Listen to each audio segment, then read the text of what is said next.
Hey, welcome to Neversink Farm. Out in the field, middle of summer. Thought I'd show you around.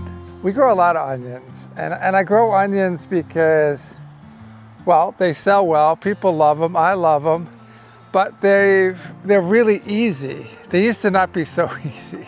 I used to plant them one at a time in trenches with a zipper and stuff, but now we do them all paper pots. So you can see. There's some paper pots here, which we remove at the end of the season after we harvest them. This is July, so there's a few more weeks for these to, bulb up and get really big. But we're already starting to harvest them. But that's what makes onions profitable, is when they're just easy to plant and easy to take care of. So their kind of life cycle has been, this was all cover cropped, and then covered with compost, let to rot, and then the compost was tilthed in with fresh compost that we made, that was put in the spring, and then we start the seeds, I don't know, February, March, in paper pot trays, drop seeder to make it nice and fast. For these onions, we're using pelleted seed so that we can get one per cell. Then they're germinated in germination chamber, put out on the table, grown till they would be about this big, but we just take a hedge clipper and we chop them down. Just makes them easier and the roots stronger. And then we go ahead and use a transplanter, paper pot transplanter, to transplant them out and water heavily. We water heavily for a few weeks after, just to get them into the ground, the roots into the ground and established. Onions for us always look bad, like 5 days after transplanting, and you're like, uh-oh. But they always come back, so we're not worried about it anymore. They seem to get a little upset, but it's not a big deal. Especially if it's cold out, and they're coming from the warm propagation house. Then we just grow them out, and we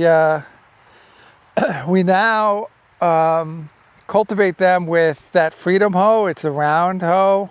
It's a wire hoe, but it's round. Because what we've always had problems with onions is, when you cultivate them, if you damage them, we would get fungus disease because the fungus likes to get into little damaged holes.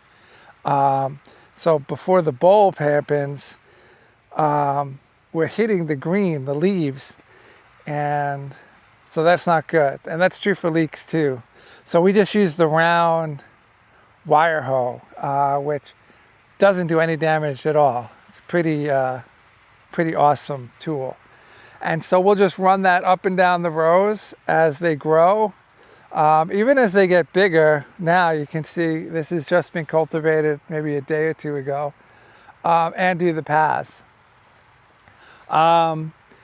And they'll probably get harvested in about 5 weeks. And we'll dry them out here for a little bit, and then we'll bring them into one of the hoop houses and fully cure them. And remove the tops. And then we will cover crop this area again, and it'll probably get switched to something else next year. But that's pretty much the life cycle of them.